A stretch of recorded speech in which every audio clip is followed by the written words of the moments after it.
E aí, minha gente, tudo bem? Como é que vocês estão? Vamos chegando. Eu ainda estou sozinho. Agora, logo, eu estou falando contra o delay. Ainda nem cheguei na casa de ninguém. Daqui a pouco você começa a entrar e eu sei como é que isso tudo vai acontecer. Mas eu estou esperando você chegar, estou esperando você entrar. Entre aí, participe, convide os amigos, compartilhe, vá chamando, comunicando, dizendo que a gente está ao vivo aqui, vá curtindo. E se você entrar, se inscreva logo e toque no sininho para você fazer parte naturalmente desse processo. E todas as vezes que a gente for ter qualquer live ou coisa assim, você passar a ser imediatamente identificado, informado, de modo que a gente não perca a sua presença. Eu quero a sua presença, a presença de todos vocês. E vamos chamando, compartilhando, dizendo oi, ei, chega, estamos juntos, começando agora. Aqui, olha aqui, eu vou ler no Salmo 88, que diz, é um salmo, a introdução do texto bíblico adotado, chama de um cântico, é um salmo dos filhos de Coré, enviado ao mestre de canto para ser cantado, acompanhado pela cítara. É um salmo didático, um salmo para ser cantado na reunião, no culto, na assembleia. E ele foi composto por Emã, Ezraíta. É interessante, às vezes, ler quem foram esses personagens designados como compositores dos salmos. Pessoas que não são mencionadas em nenhum outro lugar nas chamadas escrituras. Parecem como um compositor de um salmo e não se trata da história dele. São pessoas que entraram na vida, entraram no mundo por um canto, por uma poesia, por uma expressão do ser, da alma. E há muita gente assim, que deveriam ser felizes de terem a oportunidade de edificar o mundo com a pureza das suas expressões de arte, de sensibilidade, de dor, transformada em poesia e fé no meio da calamidade. E aqui se diz assim, e é interessante, deixa eu abrir um parêntese, porque este é um salmo que eu já li dezenas de vezes no mesmo lugar. Há um lugar em Jerusalém que é arqueologicamente um lugar tido e considerado pela maior parte dos arqueólogos antigos e sérios de Jerusalém como tendo sido a casa de Caifás, o sumo sacerdote dos dias de Jesus. E Jesus passou uma noite ali, é o que os textos dizem, quando ele é levado do Getsêmani e é levado para a casa do sumo sacerdote, onde ele é inquirido, perquirido e também onde ele é maltratado. Não são os maus tratos mais elevados, ele ainda haveria de sofrer brutalidades horrendas, mas ali ele é também manietado, cuspido, esbofeteado e verbalmente agredido de todas as formas. Se lhe atribui ser um blasfemo contra o Espírito Santo, o mais indigno de todos os homens, se cria a justificativa final, o dogma pelo qual a cruz se ergueria. E então eles matariam teológica e legalmente amparados. Era assim que eles estavam produzindo aquela peça da morte de Jesus. E nesse lugar, lá na casa de Caifás, tem uma cisterna profunda. Eu entrei a primeira vez naquela cisterna em 77. E ela impressiona. Ela é toda escavada na rocha. Hoje você entra por uma escada lateral, mas ninguém entrava ali, tinha que ser baixado. E o que tornou aquela cisterna um lugar muito interessante é que ela está ao lado das prisões que havia na casa do sumo sacerdote. Se diz explicitamente que lá havia prisões. E a história corrobora isso. Há uma quantidade enorme de fundamentações histórico-arqueológicas para que se olhe para aquele lugar com aquela importância. Era também um lugar onde havia medidores de dízimos, medidores de azeite, de farinha, de todos os tipos de dízimos que se levavam aos sacerdotes. Havia medidores dele, e lá também se encontrou uma placa chamada Corban, que significava algo dedicado ao Senhor, conforme Jesus diz em Mateus, no capítulo 7, acusando os religiosos, dizendo-lhes que eles, muito jeitosamente, mudavam o mandamento de Deus para adaptá-los aos seus prazeres, necessidades e interesses financeiros diversos, e depois declaravam que aquela coisa era corban, ou seja, dedicada ao Senhor, e com uma supremacia, com um peso de significado superior a qualquer outra coisa. Está lá em Marcos, no capítulo 7. Então, por essas razões, a gente fica sabendo que aquele provavelmente seja o lugar da casa do sumo sacerdote. E há várias outras minúcias, como uma escada romana que privilegiava o acesso daquele lugar, que é existente até os dias de hoje, ali do lado, único lugar de acesso para quem vinha do Vale do Cedron, Ribeiro do Cedron, aquela região toda do Monte Sião, para chegar à casa do sumo sacerdote, de baixo para cima, aquele era o acesso natural para se chegar lá. E o que acontece é que, por causa disso, e porque eu comecei a levar grupos desde então para Israel, e levei centenas e milhares de pessoas, em muitas ocasiões eu li este salmo lá dentro. Por quê? Porque durante séculos, peregrinos que começaram a descobrir aquele lugar entravam naquela cisterna e oravam naquela cisterna, atribuindo a importância histórica ao lugar como se Jesus tivesse ficado preso na cisterna.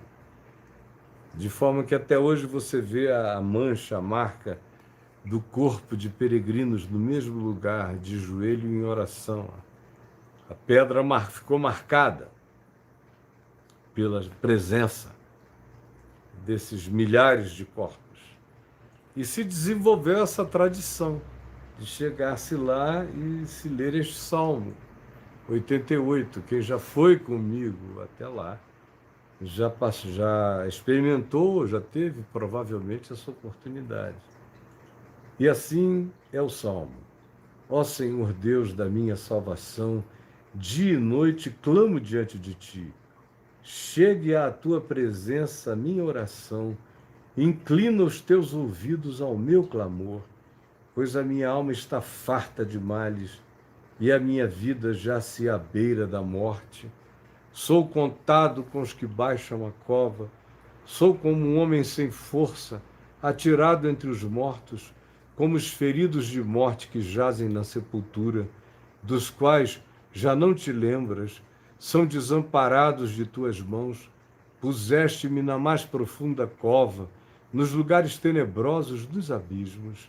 Sobre mim pesa a tua ira, tu me abates com todas as tuas ondas. Apartaste de mim os meus conhecidos e me fizeste objeto de abominação para com eles. Estou preso e não vejo como daqui sair. Os meus olhos desfalecem de aflição. Dia após dia venho clamando a ti, Senhor, e te levanto as minhas mãos. Mostrarás tu prodígios aos mortos? Ou aos finados se levantarão, os finados se levantarão para te louvar? Será referida a tua bondade na sepultura e a tua fidelidade nos abismos? Acaso nas trevas se manifestam as tuas maravilhas e a tua justiça na terra do esquecimento? Mas eu, Senhor, clamo por socorro, e antemanhã já se antecipa diante de ti a minha oração, porque rejeitas, Senhor, a minha alma, e ocultas de mim o teu rosto. Ando aflito e prestes a expirar desde moço. Sob o peso dos teus terrores estou desorientado. Por sobre mim passaram as tuas iras, os teus terrores deram cabo de mim. Eles me rodeiam como água de contínuo, há um tempo me circundam. Para longe de mim afastaste amigos e companheiros. Os meus conhecidos são apenas as trevas. Aí você me pergunta por que eu li este salmo. Não foi porque eu já o li dezenas e dezenas e centenas de vezes dentro daquela cisterna da casa de Caifás, em Jerusalém. Foi também, mas não foi só por isso. É porque eu passei uma noite cheia de sonhos e muitos sonhos. E sonhos carregados do espírito deste salmo. Eu provavelmente fiquei extremamente impressionado com a minha própria imaginação, viajando por uma quantidade enorme de condições humanas, de solidão, de abandono, de tristeza, de luto. E não só gente idosa está nessa situação, mas gente na meia-idade. Tem muita gente jovem entrando na meia-idade. Antigamente se falava das balzaquianas, ou dos indivíduos balzaquianos, essa faixa aí, entre 40 e 55, antes de se iniciar a terceira idade. Tem muita gente cada vez mais nessa faixa vivendo só. Mas gente que estava acostumada a ir à academia, a malhar, a ir para uma happy hour, a ir trabalhar, a se divertir com os colegas, a se distrair com o trabalho e com as relações de trabalho, uma quantidade enorme de atratividades silenciosas, que às vezes não são nem contabilizadas como alimento emocional, como alimento afetivo, como estímulo, como alegria do processo, não são nem vistas nem percebidas, como se diz no inglês, taken for granted. São aquelas coisas que você dá como certas e que agora, na quarentena, você começa a perceber a quantidade enorme de coisas que você tem sem realizar, sem notar, sem apreciar, sem valorizar. É preciso que você entre na cisterna. É preciso que você olhe para cima e só veja o buraco da janela ou do alpendre emocional e afetivo. É preciso que você verifique até as ações menores e mais minuciosas. Onde é que você pegou? O que você pegou? Qual a possibilidade de que aquela coisa não esteja devidamente higienizada? A mudança de tudo que chegou de uma maneira súbita e que, para o coração de muitas pessoas, acentuou imensamente o fenômeno da solidão. Não é da solitude que carrega qualidades de apreciação do estar só. É da solidão carregada com o sentimento de isolamento e de ilhamento e de exílio, de impossibilidade de contato ou apenas de impossibilidade, o que para muitos já é o suficiente, de encontro, pelo menos de apreciação concreta do outro ou dos muitos outros passando por você, por mais que você não os conheça. E, enfim, eu passei a noite com sentimentos desse tipo, sonhei, sonhos dessa natureza, de abismamento na solitude, acordei com esse espírito, olhando para frente, conforme o prolongamento desse estado, desse Salmo 88, de eu estou aqui no buraco, no abismo, só vejo uma luz no telhado tênue, não tenho amigos, estou aflito, abandonado, angustiado, solitário. Até os meus companheiros e as minhas companhias foram afastados de mim. E eu estou aqui tendo como amigo apenas a treva, a escuridão, o silêncio. Já imaginou essa circunstância sem aplicativo? Como aumentaria imensamente mais os sentimentos de silêncio angustioso na solidão mental e emocional de cada um. Já imaginou? Você é distraído aí por essa troca de memes, ou até pelas advertências que chegam toda hora, pelas histórias daqui e dali, por mais trágicas que sejam, elas ainda te dão um ânimo mental. Agora, há pessoas para as quais mesmo esse tipo de recurso indireto não carregam o poder de produzir nenhuma forma de animação mental, nem psicológica, nem existencial.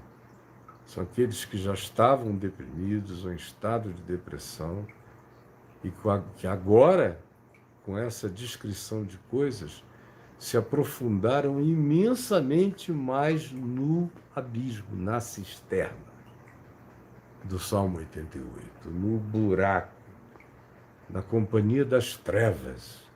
As minhas companhias agora são apenas trevas. É como o indivíduo no buraco da solidão se sente. E com as trevas pode vir profundamente o pânico. Trevas que eu menciono aqui tem a ver com a não perspectiva, com a não alegria, com o não avistamento de possibilidades, com o não encontro, com o não atiçamento de chama de alguma natureza botando você aceso para as esperanças. Isso significa ter como companhia, não ter essas coisas significa ter como companhia apenas as trevas. E pode acontecer com qualquer um. O próprio Paulo diz em 2 aos Coríntios, no capítulo 8, que ele teve um tipo de aflição que veio à mente, à alma dele, quando ele estava na Acaia, e uma região da Ásia Menor, onde ele foi extremamente angustiado, perseguido, maltratado e fustigado. É só ler Atos dos Apóstolos, no capítulo 14 em diante, que você vai ver aqui que ele estava fazendo referência. Mas ele diz: eu não quero que vocês ignorem a natureza das angústias que me sobrevieram na Acaia, a ponto de eu pensar em desistir da própria vida. Eu entrar num estado de desespero da própria existência.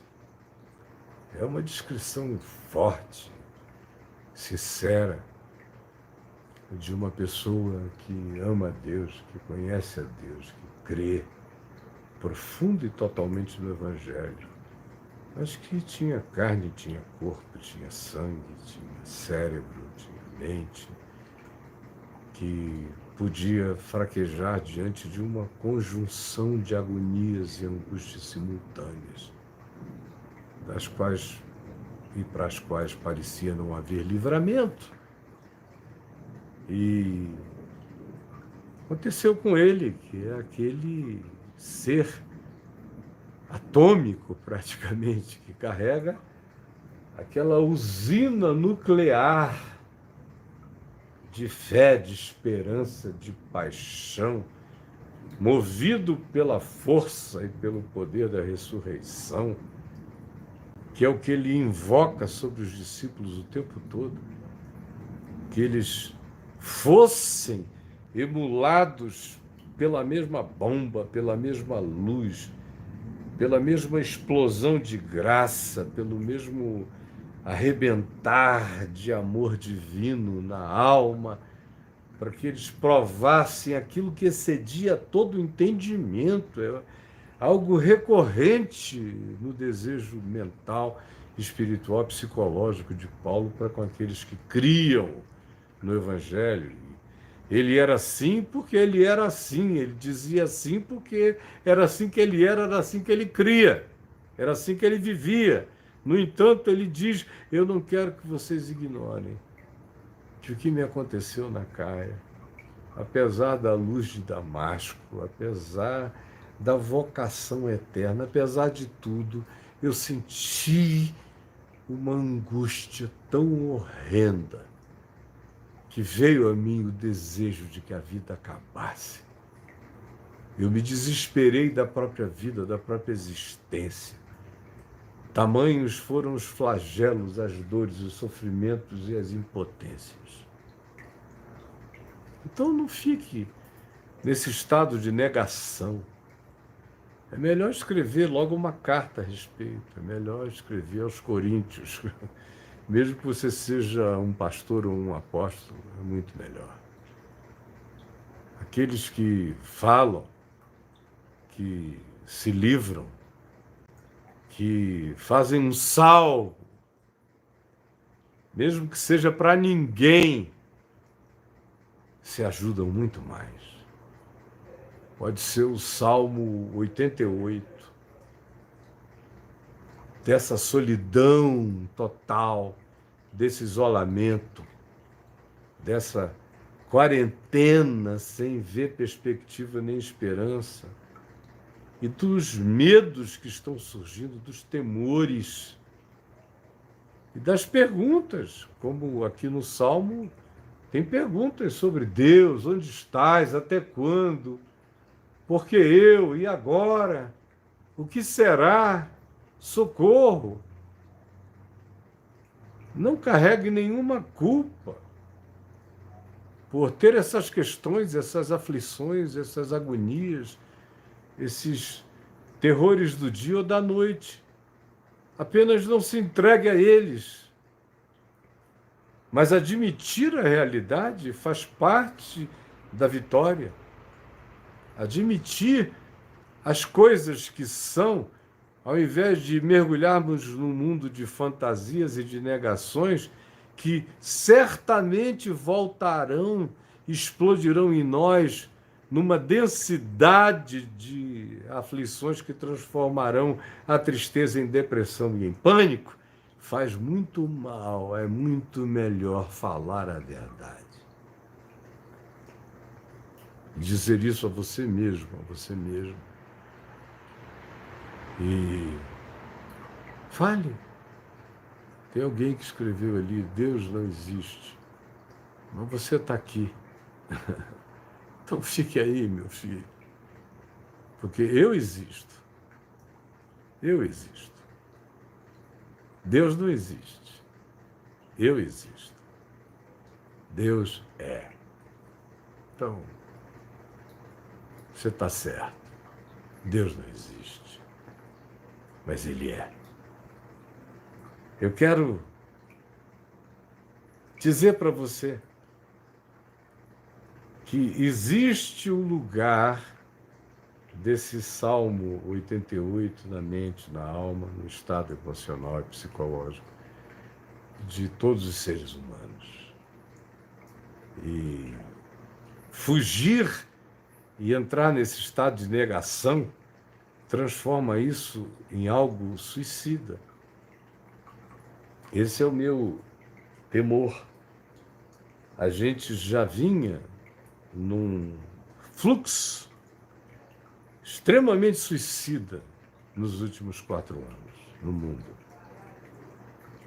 E uma situação como essa do novo coronavírus pode chamar com uma intensidade enorme, intensificar com intensidade indizível os fenômenos que já estão presentes no sofrimento emocional, psicológico, social de cada pessoa. Tende a aumentar, tende a crescer, juntamente com outras coisas, como a hipocondria, como uma pestilência como essa, uma praga, uma pandemia como essa, traz à luz as nossas hipocondrias. Porque às vezes o hipocondríaco se disfarça atrás daquela graça que decidiu se atribuir ao indivíduo que tem medo de adoecer de tudo, ou que se medica para tudo, ou quer saber do valor e do significado terapêutico de cada remédio, e vive num estado de consumption interminável.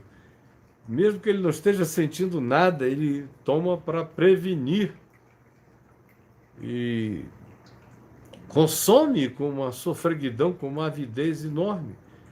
E os que não consomem medicina, mas não o deixam, todavia, de pensar no processo do autoenfraquecimento, de se verem em estado de contágio, de entubamento ou de não hospitalização, de sofrimento solitário, e que antes de testarem positivo para qualquer coisa, já se autotestaram positivo para tudo e transformam uma gripe espontânea em coronavírus, e transformam uma alergia em coronavírus, e transformam qualquer coisa em coronavírus.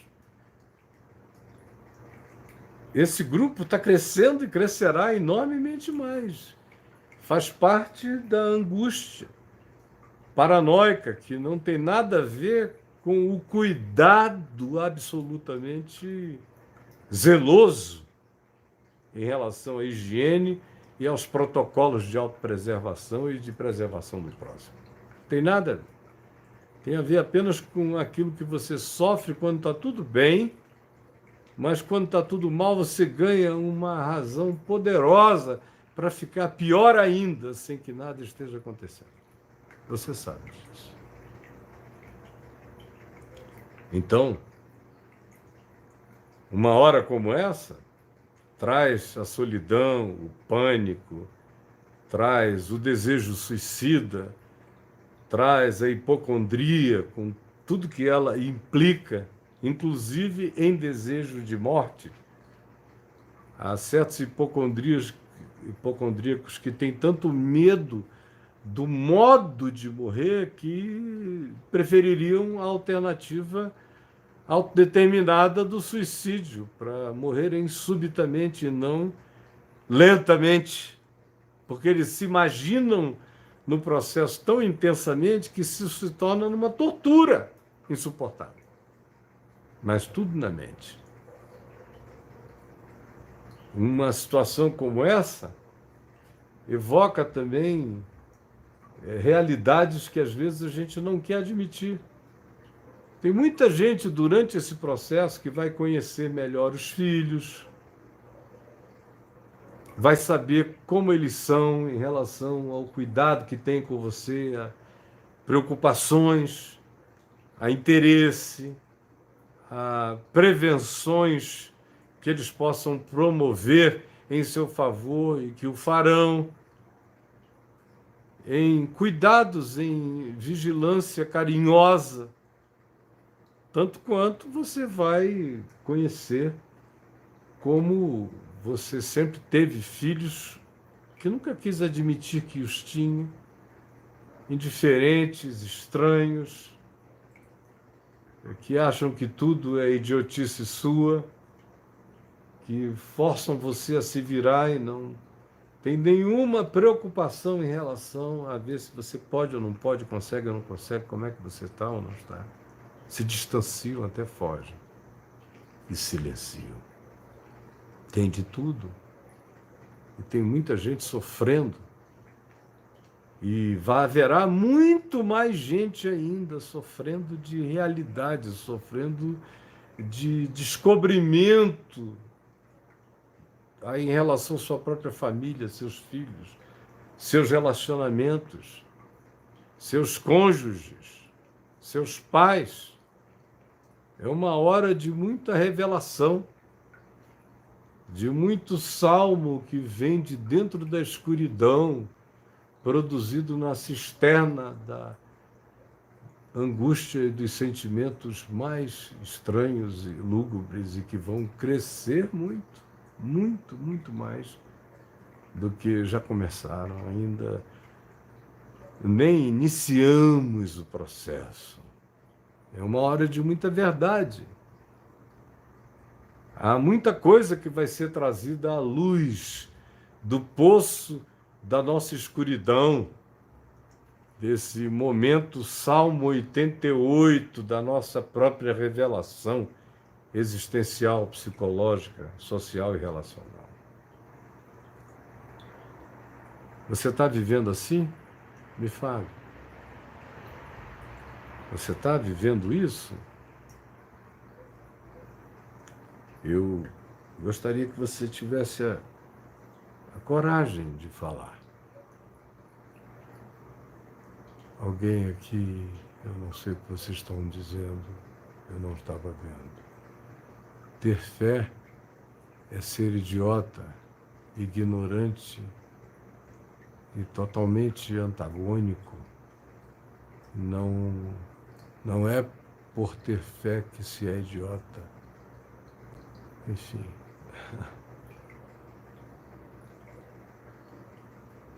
Também estou sentindo a mesma coisa. Eu estou preocupada. Eu estou vivendo isso. Sim, estou vivendo isso. Sim. Obrigada.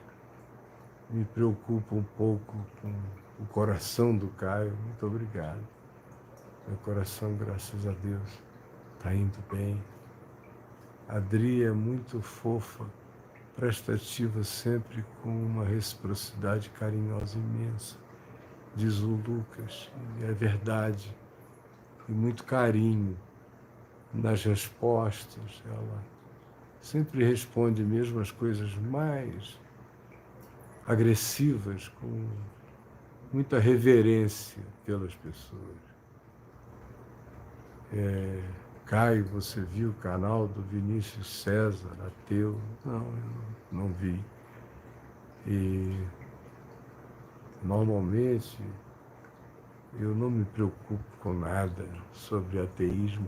O ateísmo não me preocupa. E Deus abençoe grandemente a todos nós, Cida. Enfim, o que tem? Tô no buraco, Caio. Fala do Silas Malafaia. Não, para quê, meu amigo? O Silas cuida de si mesmo. Eu estou cuidando de gente com dor. E assim vai sobre a sogra, sobre todo tipo de situação e de caixão e de história. Então, eu sei que tem muita gente vivendo nesse estado. Eu quero dizer a você o seguinte, só para a gente concluir, preste atenção no que eu vou falar. Se o Salmo 88 é algo que nos visita, é um buraco no qual a gente pode entrar, se os sentimentos nele narrados de abandono, de isolamento, de solidão, de traição, de questões de natureza existencial e de admissão de que nós entramos num estado de treva mental, psicológica, emocional. Se tudo isso é verdade, também, todavia, é verdade para aquele que tem fé, e só para aquele que tem fé. Infelizmente, eu não conheço nenhum consolo no buraco e na cisterna da mais profunda depressão, da angústia, do pânico, do medo, da solidão isolada, da decepção total. Eu não tenho nenhuma oferta de palavra eficaz, a não ser dizer: aguenta firme, irmão. Vamos lá, é assim mesmo. O que a gente pode fazer? Vamos lá, não é? Segura a onda. E não faz nenhuma besteira. Vai segurando. É só o que eu posso dizer para quem não tem fé. É a melhor palavra humana. Se eu tiver algum meio, algum recurso real, concreto, fazer.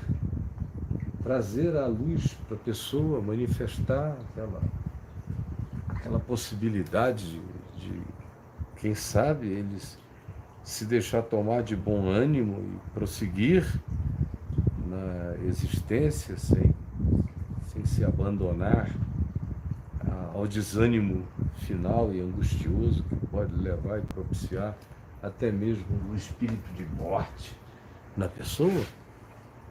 Eu não tenho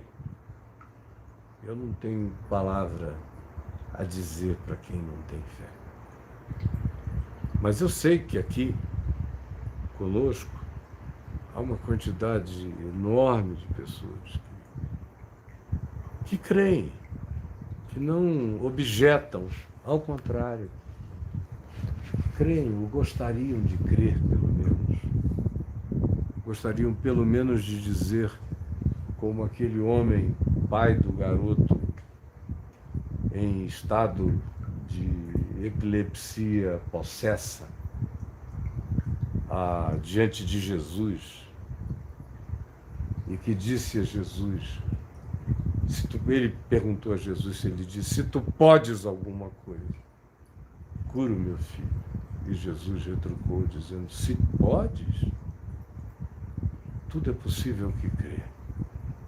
Então o homem disse: ajuda-me na minha pouca fé. Tem gente aqui que quer crer.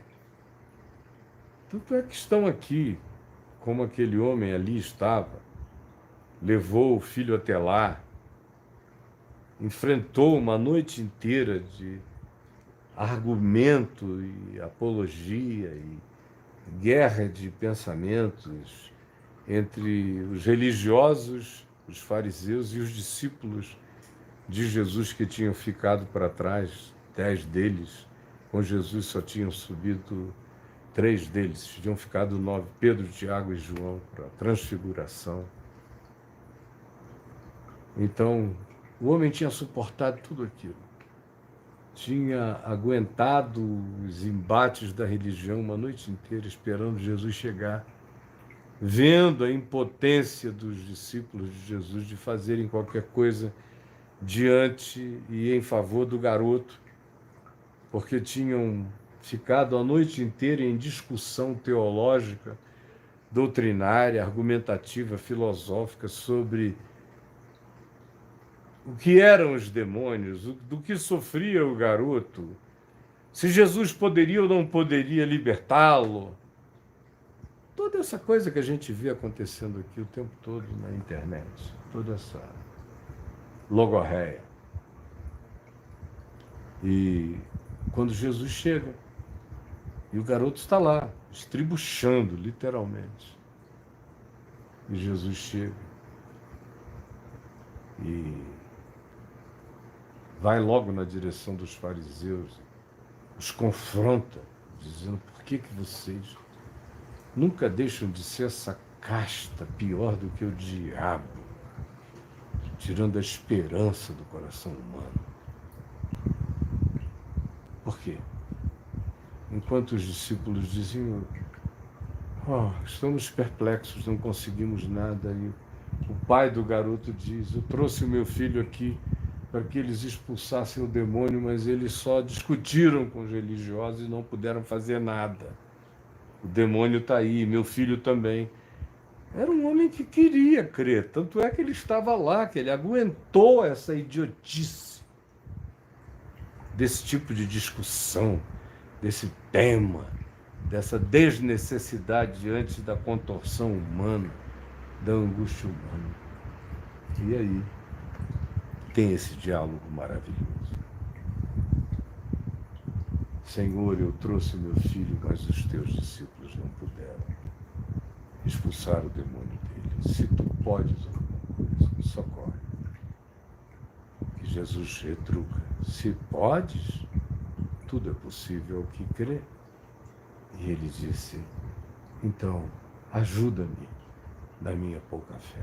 Ajuda-me na minha pouca fé. Ajuda-me na minha pouca fé. Ajuda-me na minha pouca fé. Como há centenas e centenas e milhares que me ouvirão esses dias e nos dias e dias depois desses dias, que essa palavra tem durabilidade eterna. Enquanto houver sol, enquanto houver dia, enquanto houver vida, essa é uma palavra com duração perene. Tem muita gente querendo crer. Ajuda-me. O que eu quero é que você, aonde quer que você esteja, você e a sua impotência, você no meio das guerras da religião, esperando Deus chegar. Deus chegou. Ele só não tem nada a ver com essa discussão religiosa, não tem nada a ver com essas questões, com esses debates entre fariseus e discípulos, possuídos no seu infantilismo pela necessidade de responder à provocação adoecida daqueles que, ao invés de olharem para a necessidade humana, ficam buscando distração nas discussões que não curam ninguém, que não ajudam ninguém, que não salvam ninguém. Salve-se desse meio, salve-se desse diálogo, salve-se desses debates, salve-se dessa distração, salve-se dessa casta. Essa casta não sai nem com jejum, nem com oração. A casta da circunstância, a casta do enfrentamento, a casta não do espírito no menino, mas no espírito no todo. Não é só um espírito num ser humano, é uma potestade relacional. que vai comendo a fé, a esperança, o amor, a presença, a realidade de Deus. Se tu podes alguma coisa, é a pergunta do homem no fundo do poço, na cisterna do Salmo 88. Se tu podes alguma coisa, socorre-nos, ajuda-nos, mete a mão nesse buraco aqui, porque eu não tenho alternativa, eu não tenho esperança, eu não tenho companhia. Mas se tu podes alguma coisa, ajuda-me. Se tu podes, tudo é possível ao que crê. Tudo. Se tu podes. Então, Senhor, ajuda-nos na nossa e na minha falta de fé. A gente está aqui dentro do Evangelho. Você pensa que o Evangelho está confinado às páginas dos 4 Evangelhos? Não, está aqui. Ele não conhece distância. Manda uma palavra. Foi o que disse o centurião romano. Manda uma palavra e o meu servo será curado à distância. Haverá life, haverá vida. Uma palavra, meramente pela palavra. Está aqui a palavra, está aqui o Evangelho. O Evangelho está aqui entre nós. Você é o menino angustiado, estribuchante, aflito, impotente. Você é o pai sofrendo. E aqui está a palavra de Jesus. E aqui está essa interação, que não é comigo, eu sou apenas um apresentador da presença da palavra, da possibilidade espiritual que está contigo. Está contigo nessa noite escura, nesse Salmo 88, nessa cisterna de aflição. Está contigo, aí. E pode tudo. Tudo é possível ao que crê. Tudo. Apenas abre o coração na sua falta de fé. Na sua falta de fé. Eu só tenho esperança para aqueles que creem, porque só para eles tudo é possível. Para quem não crê, as coisas são muito limitadas. Muito limitadas, eu sinto lhe dizer. As coisas são imponderavelmente amplas e possíveis para aquele que crê, que carrega no coração essa certeza de que nada é impossível, que a intervenção sublime, divina, estranha, pode acontecer em qualquer lugar, em qualquer circunstância, em qualquer hora, a qualquer momento, para qualquer um. Tudo pode acontecer para quem crê, para quem não põe limites. A incredulidade é uma muralha, uma muralha. Se eu não creio, eu me blindei, eu me amuralhei, eu me bloqueei. Eu estou usando roupa ascética, eu não me deixarei penetrar, eu estou blindado. Eu me cerrei por inteiro. A incredulidade cria isso. Põe você num estado de inatravessabilidade e de impedimento. Você não crê. Você olha para tudo e dá o seu diagnóstico flat, chapado, conclusivo, determinado, determinante. Você não crê. O que não crê está blindado contra a graça, contra o amor, contra o inexplicável. O que não crê se fechou para o absurdo. O que não crê se bloqueou para o inusitado. O que não crê se blindou para o miraculoso. Eu tenho muita compaixão de quem não crê. Eu não sei como é possível a pessoa suportar viver sem crer. Uma pessoa que só tem álcool gel, que só tem luva e só tem máscara, não crê em mais nada. Eu quero álcool gel, luva e máscara, e ainda assim crer em tudo. Tanto é que eu estou com álcool gel, luva e máscara. Porque eu creio. Só que eu creio para além dessa dimensão. Tudo é possível ao que crê. Até uma palavra que procede de mim, que creio, entrando onde você está. Se você crê também e se apropriar dessa palavra presença, realidade viva,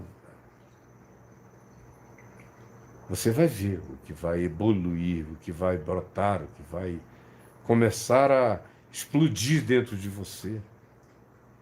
Como na sua solidão, uma presença inexplicável vai tomar conta de você.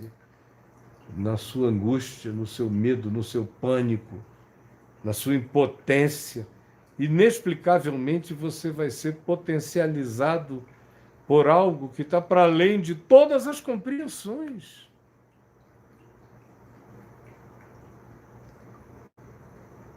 Eu só tenho boa nova para quem crê. Eu não tenho nenhuma boa nova para quem não crê. Me perdoem esse limite. Há pessoas que acham que tem boa nova para quem não crê. A única boa nova que eu tenho para quem não crê é que você é amado, crendo ou não crendo. É amado.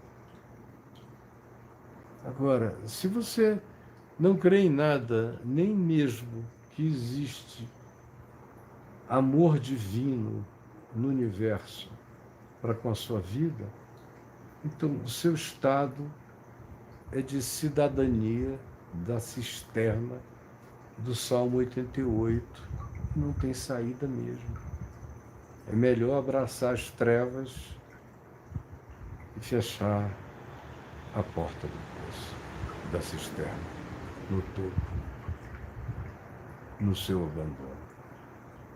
Porque que saída se pode dar a alguém que não crê?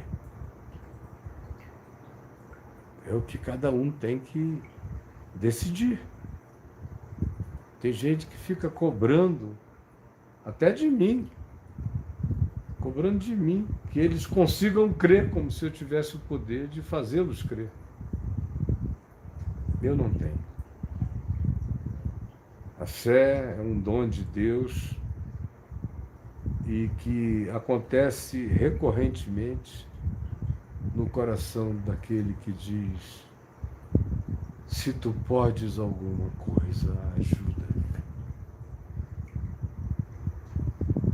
E que ouvem a pergunta de Jesus: se podes? Tudo é possível ao que crê. E que tenha a coragem de dizer: ajuda-me e socorre-me na minha falta de fé. Aumenta a minha fé. Aumenta. Planta em mim essa fé que vai me fazer ter a paciência, a força, a longanimidade, a perseverança, a resistência. Como aconteceu com Paulo, que confessou: olha, eu não quero enganar ninguém, não. Segundo aos Coríntios, ele disse isso. A natureza dos sofrimentos que eu tive na CAI foram tão horrorosos que eu praticamente desisti de viver, da própria vida. Tamanho foi o desespero. Mas o Senhor me socorreu. Mas o Senhor me socorreu. Mas o Senhor me socorreu. Senhor Jesus, eu falo contigo, é contigo que eu estou falando aqui, na minha solitude, nesse lugar normalmente tão cheio de gente, de sons, dinâmicas, de músicas, que está quieto. É aqui, onde de manhã os passarinhos cantam tão intensamente. É aqui, na solidão da noite, que eu oro a Ti. E peço por todos aqueles que estão me assistindo de dia, de madrugada, de noite, em qualquer fuso horário, em qualquer tempo, em qualquer circunstância. Não importa onde nem como. Eu peço que Tu os ajudes e nos ajudes e nos ajudes na nossa falta de fé. Ajuda-nos a crer. Ajuda-nos a não nos bloquearmos para o absurdo, para a invasão do inexplicável, para a possibilidade do impossível acontecer em nós agora. Pela fé. Aumenta-nos a fé. É o que eu te imploro. Em nome de Jesus. Amém.